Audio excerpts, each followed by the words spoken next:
زِنَةَ عَرْشِهِ سُبْحَانَ اللَّهِ مِدَادَ كَلِمَاتِهِ رَضِيتُ بِاللَّهِ رَبًّا وَبِالْإِسْلَامِ دِينًا وَبِمُحَمَّدٍ صَلَّى اللَّهُ عَلَيْهِ وَسَلَّمَ نَبِيًّا وَرَسُولًا رَضِيتُ بِاللَّهِ رَبًّا وَبِالْإِسْلَامِ دِينًا وَبِمُحَمَّدٍ صَلَّى اللَّهُ عَلَيْهِ وَسَلَّمَ نَبِيًّا وَرَسُولًا رَضِيتُ بِاللَّهِ رَبًّا وَبِالْإِسْلَامِ دِينًا وَبِمُحَمَّدٍ صَلَّى اللَّهُ عَلَيْهِ وَسَلَّمَ نَبِيًّا وَرَسُولًا Subhanallah walhamdulillah wa la ilaha illallah wallahu akbar astaghfirullah subhanallah walhamdulillah wa la ilaha illallah wallahu akbar astaghfirullah subhanallah walhamdulillah wa la ilaha illallah wallahu akbar astaghfirullah la hawla wa la quwwata illa billahil aliyyil azim. Alhamdulillah. Bismillahirrahmanirrahim. Assalamualaikum warahmatullahi wabarakatuh. Alhamdulillah. Alhamdulillahilladzi bi ni'matihi tatimmus sholihah. Asyhadu an la ilaha illallah wahdahu la syarikalah. Wa asyhadu anna Muhammadan abduhu wa rasuluhu la nabiyya ba'dah. Allahumma sholli ala sayyidina wa maulana Muhammad wa ala alihi wa ashabihi ajma'in.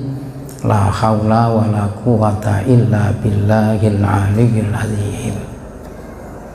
Rabbi shrah li sadri wa yassir li amri wahlul 'uqdatam min lisani yafqahu qawli. Rabbi a'udzubika min hamazatis syayatin wa a'udzubika rabbi ay yahdurun. Wa qala aidzun fa innaha la ta'mal absar walakin ta'mal qulubul lati fis sudur. Wa qala an-nabiy sallallahu alaihi wasallam may yuridillahu bihi khairan yufaqihu fid-din. Shadaqallahul azim wa shadaqa rasuluhun nabiyul karim wa nahnu ala dzalika minasyahidin wasyakirin walhamdulillahi rabbil alamin. Pertama, kita bersyukur kepada Allah Subhanahu wa taala bahwasanya kita diberikan oleh Allah kesempatan untuk bisa mempersiapkan bekal-bekal kita masing-masing untuk kembali menghadap kepada Allah Subhanahu wa taala. Oleh karenanya kita bermohon, berharap kepada Allah semoga sekecil apapun amal ibadah yang kita lakukan diterima, diridhoi, diberkahi oleh Allah Subhanahu wa taala, menjadi sebabnya dosa-dosa kita semuanya mendapatkan maghfirah dari Allah Subhanahu wa taala. Amin Allahumma amin. Sholawat serta salam kita haturkan ke pangkuan baginda Rasulullah Muhammad sallallahu alaihi wasallam, Semoga kita diberikan kekuatan dan hidayah dari Allah sehingga menggunakan hidup kita yang karunia Allah ini kita bisa benar-benar menjadikan Rasulullah suri tauladan kita, sehingga nanti kita semuanya dikumpulkan oleh Allah bersama-sama dengan umatnya Nabi kita Muhammad Sallallahu Alaihi Wasallam. Amin Allahumma amin. Sebelum saya melanjutkan, ini ada permohonan dari jamaah kita untuk memohon doa sampeyan semuanya dengan hadiah suratul Fatihah untuk kesembuhan saudara Muhammad Nur bin Rasidi, khususnya untuk beliau ini dan umumnya untuk seluruh keluarga kita yang sekarang dalam keadaan sakit. Mudah-mudahan segera diberikan obat, diberikan kesembuhan oleh Allah, diberikan kesabaran oleh Allah Subhanahu wa Ta'ala. Termasuk mohon maaf, bukan saya mengeluh tapi saya ndompleng, saya gandul dengan sampean semuanya, minta bantuan hadiah suratul Fatihah untuk istri saya yang sekarang lagi di opname. Jadi mohon doanya, mudah-mudahan semua kita diberikan kesehatan oleh Allah Subhanahu wa Ta'ala. Ala hadzin niyah liridho illahi ta'ala wa li syafaati Rasulillah sallallahu alaihi wasallam wa li kulli niyatin sholihah. Al-Fatihah. A'udzu billahi minasyaitonir rajim. Bismillahirrahmanirrahim. Alhamdulillahirabbil alamin. Ar-Rahmanir-Rahim. Maliki yaumiddin. Iyyaka na'budu wa iyyaka nasta'in. Ihdinas siratal mustaqim. Shiratal ladzina an'amta 'alaihim ghairil maghdubi 'alaihim waladdallin. Amin. Malam ini kita bincang-bincang saja. Kalau boleh saya mengawali dengan sebuah pertanyaan, dan mungkin pertanyaan ini sudah sampean pernah mendengarkan, tapi saya meminta kepada sampean pertanyaan ini sampean jawab, bukan cuma didengar tapi dijawab. Kira-kira menurut sampean-sampean semuanya itu penting mana hidup di dunia dan hidup di akhirat? Kan sampean tak suruh milih, ya, penting mana hidup dunia dan hidup di akhirat? Nggak boleh milih dua-duanya, itu bukan milih namanya. Milih salah satunya, ini saya mintanya itu. Makanya tadi saya katakan kira-kira aja yang ini. Jadi makanya saya katakan saya mungkin tidak buka kitab ini, tapi saya ingin bincang-bincang dengan sampean. Bincang-bincang ini juga saya ingin melepaskan keruwetan. Saya tadi seharian ada di rumah sakit untuk ngurusi ibu itu. Tadi sebetulnya saya mau telepon, saya nggak kesini. Saya tanya tadi, kira-kira menurut sampean semuanya itu loh, penting mana hidup di dunia dan hidup di akhirat? Kok nggak pernah dengar saya? Kira-kira dulu, kalau untuk ibu-ibu penting mana Bu? Bu, penting yang mana kira-kira? Hidup dunia apa hidup akhirat? Milih loh ya, milih. Bingung, harus milih aja, nggak ada salahnya, nggak ada apa, kan tinggal milih aja. Baru nanti kalau sudah ibu milih, bapak sudah milih, baru kita sama-sama bahas. Kira-kira menurut ibu itu penting mana?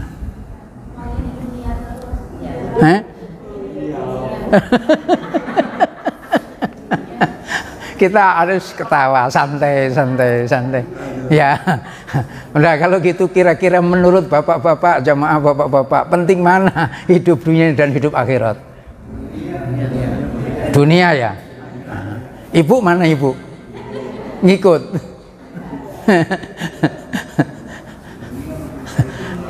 Ibu dan bapak jamaah sekalian, kita landasan ini hadis. Saya tanya, ini landasannya hadis yang sudah pernah dan setiap saat kita dengar. Hadis Nabi itu mengatakan ad-dunya mazra'atul akhirah. Itu hadis. Kata Nabi, dunia itu untuk tempat kita bercocok tanam, beramal yang nanti kita petik di akhirat. Jadi ketentuan bagaimana kita nanti di akhirat bahagia dan tidaknya tergantung sejauh mana kesempatan hidup kita di dunia bisa kita manfaatkan sebaik-baiknya. Sampean sholat ketika sampean masih ada di dunia, betul? Sampean datang di majelis taklim ketika ada di dunia. Nanti kalau sudah di akhirat berlaku hadis Nabi, apabila manusia meninggal semua amalnya terputus kecuali 3 perkara: sedekah jariyah, ilmun yuntafa'u bi, waladin sholihin yad'ulah. Kira-kira 3 ini dilakukan di dunia apa di akhirat? Di dunia. Kalau begitu hidup di dunia sejauh mana sampean mampu menempatkan itu masalah yang penting. Di akhirat nanti tinggal apa hasilnya? Tinggal kita. Nah, kalau saya dan sampean menyatakan penting di akhirat sementara kita di dunia itu lalai. Lah, ini yang perlu untuk diawasi oleh kita. Maka Nabi mengingatkan dalam hadis yang lain, hadis sahih, ad-dunya sijnul mu'minin wa jannatul kafirin. Dunia itu penjaranya orang mukmin, dunia itu surganya orang kafir. Nah, sekira-kira sampean kepingin jadi orang kafir apa enggak? Lah di sini pentingnya kita di dunia, maka kita berjuang untuk meraih apa yang menjadi cita-cita kita, harapan kita. Maka di dunia kita gunakan untuk bercocok tanam, namanya beramal. Maka 4 yang harus diperhatikan dalam menapaki kehidupan ini. Ini harus difahami oleh kita. Yang pertama yang harus kita tapaki dalam hidup ini, selalu kita menelaah terhadap hati kita masing-masing. Jadi kita tidak perlu meraba hatinya orang lain. Yang kita raba hati kita. Kira-kira hati kita ini gimana dengan kebenaran? Maka sampai Nabi mengatakan dalam tubuh manusia ada segumpal daging, kalau baik-baik, kalau rusak-rusak, itu adalah hati. Siapa yang tahu hati kita kalau bukan diri kita sendiri dan Allah Subhanahu wa ta'ala. Lah, hati ini diterawang dengan iman. Iman ini sebuah kejujuran. Kalau saya dan sampean ngaku sebagai hambanya Allah, sampean dan saya ngaku sebagai ciptaannya Allah, sampean dan saya ngaku bahwa sampean itu adalah khalifahnya Allah di muka bumi, lalu saya dan sampean melihat sudah sejauh mana kita menempatkan diri sebagai hambanya Allah, sebagai ciptaan Allah, sebagai khalifahnya Allah, dikoreksi dengan iman. Nah, kalau hati ini sudah diikat, dibingkai dengan iman, ini akan mempancarkan cahaya sehingga orang yang selalu dilandasi iman, dia senang dengan kebaikan. Jadi barometernya itu dilihat dari sisi amal, lalu menimbulkan yang namanya akhlak. Nah, akhlak ini kalau dilandasi dengan hati yang dibingkai dengan iman, akan memunculkan yang namanya akhlakul karimah atau akhlakul mahmudah, akhlak yang mulia atau akhlak yang terpuji. Kalau hatinya tidak dibingkai dengan iman, maka muncul dia namanya akhlakul mazmumah, akhlak yang tercela. Siapapun kedudukannya. Kalau jadi pejabat karena tidak dibingkai dengan iman, maka sikapnya memuaskan hawa nafsu, lalu korupsi triliunan dan sebagainya. Karena tidak dibingkai dengan ini, dia tidak ada merasa dirinya sadar kepada Allah. Dan ini iman yang membingkainya ini. Barometernya di situ, hati kita. Maka hati apabila disinari dengan iman ini semakin terang, semakin terang, semakin terang. Maka Nabi walaupun beliau maksum, beliau tidak lepas setiap hari semalam tidak kurang untuk beristighfar. Ada hadis yang menyatakan 70 kali, ada hadis yang menyatakan sampai 100 kali. Padahal Nabi itu maksum. Lah Nabi istighfar itu bukan untuk Nabi, karena Nabi sudah maksum. Istighfar Nabi hakikatnya adalah untuk kita sebagai umatnya.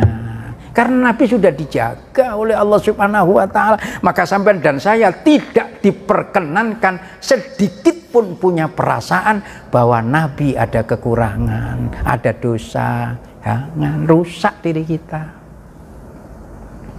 Ini harus difahami oleh kita.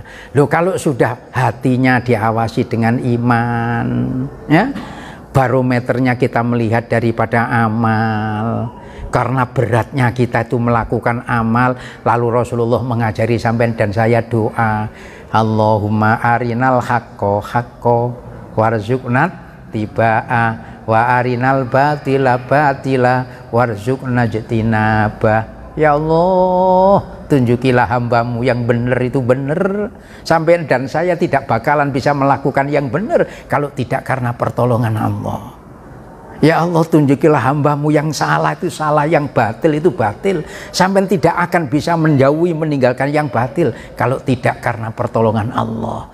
Maka sampai bisa melakukan kebaikan, bisa meninggalkan kemaksiatan, tidak menimbulkan rasa keakuan, tapi yang muncul adalah rasa syukur atas pertolongan Allah. Jadi semakin sadar dirinya kepada Allah, semakin kuat syukurnya di hadapan Allah. Kenapa? Karena hatinya tadi dibingkai dengan iman.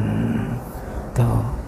Sehingga perbuatannya tadi tidak dilandasi karena nafsunya, tapi semuanya dilandasi wa ma umiru illa liya'budullaha mukhlisina lahuddin. Ikhlas yang keempatnya ini. Ini 4 hal ini harus dijaga oleh kita, hati kita. Bagaimana hati kita dibingkai dengan iman. Untuk melihat hati kita yang sudah dibingkai iman itu barometernya kita lihat amal kita. Lalu untuk melihat amal udah betul apa tidak murni, dilihat keikhlasannya. Maka itu Rasulullah pernah ditanya oleh sahabat Nabi. Sahabat itu datang menemui Nabi, lalu beliau bertanya, ya Rasulullah, man najatu ghadan? Ya Rasulullah, siapa orang yang bakal selamat besok di yaumil qiyamah? Kira-kira apakah saya dan sampeyan termasuk golongan yang selamat nanti itu? Ini ada sahabat Nabi tanya langsung di hadapan Nabi, man najatu ghadan? Siapa yang bakal selamat besok di yaumil qiyamah? Rasulullah jawabnya ringan aja. Apa jawab Rasulullah? Orang yang bakal selamat nanti di yaumil qiyamah adalah Allah tukhoti Allah. Orang yang tidak menjadi penipunya Allah. Itu yang bakal selamat di akhirat. Sahabat tidak ngerti apa yang dimaksud dengan Nabi tadi itu. Penipunya Allah tadi bagaimana? Lalu sahabat tadi bertanya, kaifanu khodi'ullah, bagaimana ya Rasulullah kami ini tergolong orang yang menipu terhadap Allah? Lalu Rasulullah menjawab, apa kata Rasulullah? Anta mala bima amarokallahu wa rasuluhu wa turidu ghaira wajhillah. Manakala engkau melakukan amal, amal itu perintahnya Allah, amal itu perintahnya Rasulullah, tapi yang kamu harap, yang kamu cari, yang kamu inginkan bukan ridhonya Allah, tapi ada unsur-unsur selain Allah. Nah, maka tadi saya katakan hatinya diawasi dengan iman, imannya barometernya tadi amal, amalnya sudahkah kita menjadi amal yang ikhlas karena Allah Subhanahu wa ta'ala. Oleh karena itu mari sikap ini terus kita telaah dalam diri kita. Sebab umur kita semakin hari tidak semakin banyak dalam arti tumbuh, tapi hakikatnya umur kita semakin hari semakin hilang, semakin berkurang, semakin berkurang. Nah Nah ini mudah-mudahan saya dan sampean semuanya ini mendapatkan pertolongan dari Allah, sehingga dalam menjalani kehidupan kita betul-betul merasa benar-benar bahwa hidup yang Allah karuniakan kepada kita itu adalah untuk mengabdikan diri kita kepada Allah. Nah ini terus 4 ini harus diawasi oleh diri kita masing-masing. Hidayah tidak akan bisa diberikan oleh manusia, tapi hidayah semuanya datang dari Allah Subhanahu wa Ta'ala. Lah ini mari kita awasi, oh begini. Sehingga kalau sudah terjadi segala sesuatu, orang mukmin selalu bersandar terhadap kuasanya Allah, lalu dia menerima dengan qada dan qadarnya Allah. Sebagai manusia sedih dan lain sebagainya itu biasa, tapi semuanya disandarkan hanya kepada Allah. Allah yang berkuasa. Maka bolak-balik seringkali saya sampaikan, kewajiban kita sebagai hamba Allah ini hanya 3.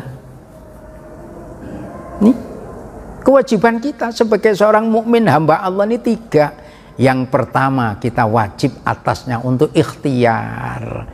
Kalau kita ingin nanti kembali di akhirat dengan mendapatkan keridhaan Allah, maka menjalani hidup kita gunakan untuk ikhtiar mendapatkan ridhonya Allah, yakni dengan membawa diri kita tunduk patuh. Lalu setiap Jumat khotib mengingatkan, ittaqullah, ittaqullah, ittaqullah haqqa tuqatih.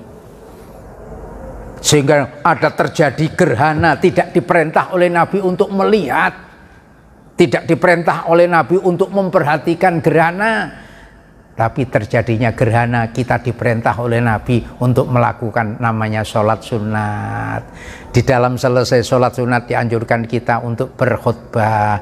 Khutbah itu ngajak kepada jamaah supaya memperbanyak baca istighfar, banyak beristighfar, mohon ampun kepada Allah Subhanahu wa Ta'ala. Terus kita koreksi selama hidup kita sebagai seorang muslim, gerhana matahari, gerhana rembulan terjadi berulang kali. Berapa banyak kita melakukan sholat sunat? Apakah itu gerhana matahari kusuf atau gerhana rembulan khusuf? Apakah kita selalu itu? Sementara kita berteriak ngaku menjadi umatnya Rasulullah Muhammad Sallallahu Alaihi Wasallam. Ini hasil telaahan yang ada pada 4 ini. Hatinya ditelaah dengan iman, imannya dijadikan untuk mengukurnya adalah amalnya. Amal tadi dikoreksi apakah sudah betul ikhlas karena Allah Subhanahu wa Ta'ala, sehingga tidak menjadi penipunya Allah. Sampai Nabi berpesan, fattakur riya'a fa innahu syirkum billah. Hati-hati, waspada dengan riya, karena itu masuk dalam kelompok syirik terhadap Allah. Nah ini dijaga hati kita. Nah mudah-mudahan hal-hal yang demikian kita telaah dalam diri kita, akhirnya memunculkan terhadap diri kita, semakin sisa umur kita semakin sedikit, semakin sedikit, semakin sedikit, semakin dia merasa dekat dengan Allah. Lalu harapan kita menjadi orang yang kelak menduduki tingkatan yang kita kenal dengan husnul khotimah, perjuangan. Nah ini mudah-mudahan kita semuanya pelan-pelan kita telaah. Oh ini, makanya itu sampai Nabi mengingatkan dalam sebuah hadis yang sahih itu, kata Nabi apa? Mayyuridillahu bihi khairon yufaqihu fiddin. Siapa yang dikehendaki oleh Allah kebaikan, maka orang itu oleh Allah diberi faham terhadap agama. Lah agama ini tuntunan, agama itu aturan, agama itu pedoman untuk nuntun hidup kita agar hidup tidak tersesat. Maka muncul apa yang dinyatakan oleh Nabi, bahwa menuntut ilmu hukumnya wajib. Yang sampean sudah kenal dalilnya itu, tolabul ilmi faridotun ala kulli muslimin wal muslimatin. Menuntut ilmu itu wajib, baik bagi laki-laki maupun perempuan muslim. Alhamdulillah sampean diberikan oleh Allah kekuatan, diberikan pertolongan, diberikan hidayah, lalu bisa duduk di masjid ini iktikaf, kita sama-sama tholabul ilmi. Sampai Nabi menyatakan duduk di majelis ilmu dalam satu saat itu nilainya lebih baik daripada sholat semalaman. Nah, mudah-mudahan ada lagi hadis yang menyatakan siapa yang duduk belajar mencari ilmu satu hari nilainya lebih baik daripada puasa 3 bulan lamanya. Nah, sampean dan saya disuruh puasa 30 hari 1 bulan aja bingung sudah. Apalagi puasa sampai 3 bulan lamanya. Nah, ini sampean ingat kepada Allah Subhanahu wa taala tholabul ilmi, mudah-mudahan sehingga kita tahu oh ini yang benar, ini yang benar. Kalau sampean sudah mengetahui bahwa sholat itu kewajiban kita, maka sampean dan saya belajar bagaimana sholat yang benar. Sebab Rasulullah menyatakan ada orang yang melakukan sholat 60 tahun nggak diterima. Bukan cuma sehari 2 hari, 60 tahun nggak diterima. Boleh jadi karena sholatnya tidak dilandasi dengan ilmunya, sholatnya tidak ada tumak nina dan lain sebagainya. Nah, ini kan penting sekali. Nah, sampai melihat itu di daerah Jawa, di tempat saya di Jawa sana, daerah Blitar itu, sholat tarawih 20 ditambah 3 itu cuma bisa diselesaikan hanya sekitar 7 menit itu. Ada kalau itulah. Nah kira-kira sholatnya itu baca apa? Nah, sampai hitung kalau 7 menit itu berapa detik? 1 menit 60 detik kali 7 menit berarti cuma 420 detik. Bagi diselesaikan dalam 23 rakaat itu kira-kira 1 rakaat berapa detik, baca apa, tumak ninahnya kayak apa. Padahal tumak ninah itu diam. Ukurannya tumak ninah ini seukuran paling sedikit, paling pendek sekali membaca tasbih. Jadi rukuk ini ukurannya, rukuknya diam itu sekali membaca tasbih. Tasbih subhanallah. Bukan dari atas ke bawah subhanallah terus rukuk belum diam terus bangkit lagi. Nah, itu kan situ tek. Nah, itu yang saya lihat itu saya tidak melihat ke sana, melihat di HP aja. Betul apa ndaknya wallahu a'lam. Wong saya bukan seperti itu jadi. Nah, ini perlu diawasi. Malah ada yang sujudnya sampai seperti kayak ayam matuk makanan, cetuk. Itu. Nah itu makanya. Lah terus kaitannya lagi nanti sholat itu akan menjadi sempurna dan sah sholatnya apabila wudhunya sah. Hadis riwayat Bukhari Muslim. Kata Nabi, la yaqbalullahu sholata ahadikum idza ahdasa hatta yatawaddoa. Hadisnya Bukhari Muslim. Tidak bakalan diterima sholat seseorang manakala kamu di antara kamu sholat itu dalam keadaan hadas sehingga kamu dalam keadaan berwudu. Oh, kalau begitu belajar wudu itu merupakan kewajiban buat kita. Kelihatannya sepele.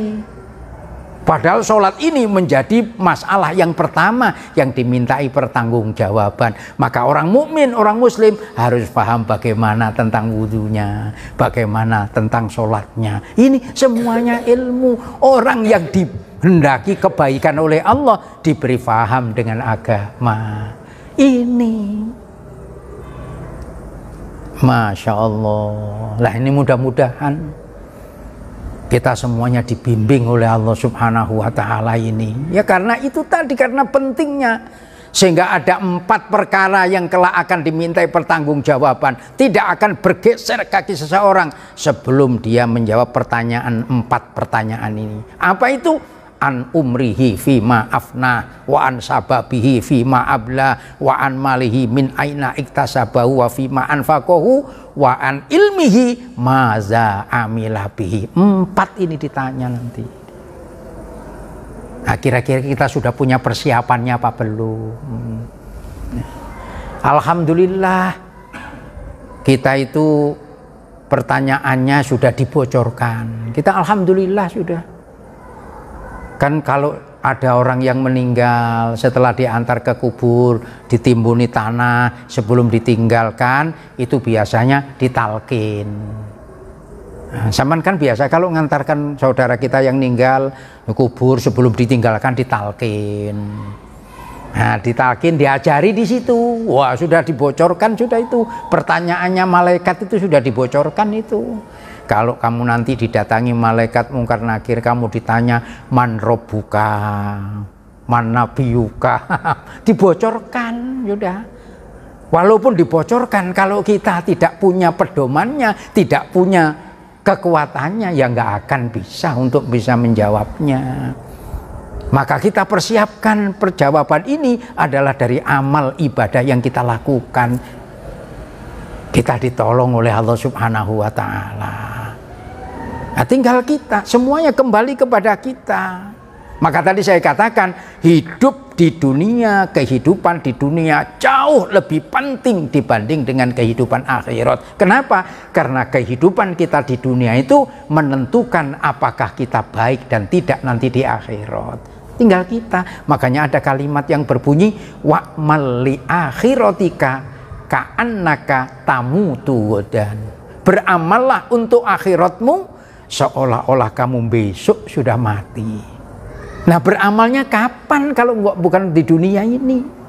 Maka di dunia ini kita gunakan sebagai upaya dalam rangka mempersiapkan diri, memperjuangkan diri kita, mencapai cita-cita kita, harapan kita, untuk mendapatkan kehidupan di akhirat sesuai dengan doa kita, permintaan kita. Rabbana atina fid dunya hasanah wa fil akhirati hasanah wa qina azabannar. Maka Nabi kita Muhammad di dalam kitab Mukhtarul Ahadits, beliau ngajarkan doa. Hadis diriwayatkan oleh Imam Ibnu Majah. Sahabat Anas menyatakan bahwa Rasulullah mengajari doa. Apa doa yang paling bagus? Kata Nabi, afdhalud doa Allahumma inni as'alukal afwa wal afiyah fid dunya wal akhirah. Ya Allah, ampunkanlah segala dosa hambamu ini. Ya Allah, selamatkanlah kehidupan hambamu ini, baik di dunia maupun di akhirat. Itu doa diajari oleh Nabi. Allahumma inni as'alukal afwa wal afiyah fid dunya wal akhirah. Minta kita supaya diampuni segala dosa yang kita lakukan.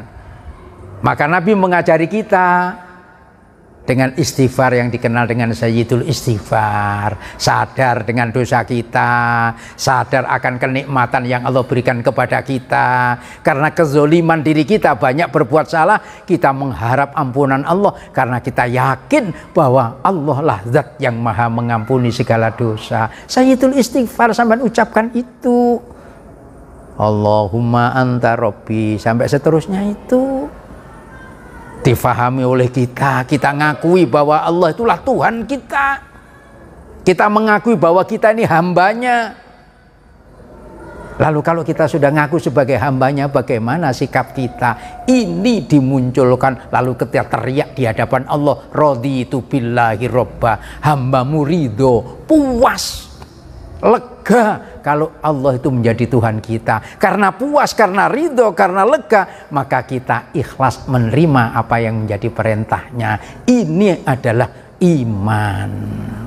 Nah, sekarang ini ya, berani orang yang menyatakan bahwa Al-Quran itu katanya cerita fiktif kok. Kan ada kalau itu di HP-HP itu berani teriak-teriak. Malah sekarang sudah ditangkap yang dari mana itu, Batak dari mana itu yang mencela mencaci Allah itu, ditangkap. Itu sekarang sejak zaman Bahari yang namanya penghinaan itu ada. Wong sejak zamannya sahabat dulu sudah muncul yang namanya nabi palsu yang kita kenal dengan Musailamah Al-Kadzab dan sebagainya itu udah. Maka sampean dan saya memperkokoh keimanan ini. Keyakinan itu dilandasi tadi, raditu billahi robba, lalu sampean ikhlas wabil islami dina, lalu sampean teriak ridho, ikhlas menjadikan Rasulullah Muhammad sebagai panutan kita, utusan Allah. Nah, ini ditanamkan dalam sikap hidup kita, sehingga dengan itu diharapkan kehidupan kita tetap dalam keadaan beriman, kematian kita pun senantiasa dibarengi dengan iman, sehingga kalimat yang terakhir kita berharap adalah kalimat tauhid, la ilaha illallah. Dan mudah-mudahan kita semuanya husnul khotimah. Al-Fatihah. A'udzubillahi minasyaitonir rajim. Bismillahirrahmanirrahim. Ar-Rahmanir-Rahim. Maliki yaumiddin. Iyyaka na'budu wa iyyaka nasta'in. Shiratal ladzina an'amta 'alaihim ghairil maghdubi 'alaihim waladdallin. Amin ya Allah ya rabbal alamin. Bismillahirrahmanirrahim. Allahumma shalli ala sayyidina Muhammad wa ala ali sayyidina Muhammad. Alhamdulillahirabbil alamin. Allahumma inna na'udzubika min ilmin la yanfa' wa qalbin la yakhsha' wa amalin la yurfa' wa du'ain la yusma'. Rabbana iftah bainana wa baina qaumina bil haqqi wa anta khairul fatihin. Rabbana atina fid dunya hasanah wa fil akhirati hasanatan wa qina azabannar. Da'wahum fiha subhanakallahumma wa tahiyyatuhum fiha salam wa akhiru da'wahum anil hamdulillahi rabbil alamin. Mari kita tutup bersama dengan membaca doa kafarat majelis. Bismillahirrahmanirrahim. Subhanakallahumma wa bihamdika asyhadu an la ilaha illa anta astaghfiruka wa atubu ilaik. Wallahul muwaffiq ila aqwamit thoriq. Wassalamualaikum warahmatullahi wabarakatuh.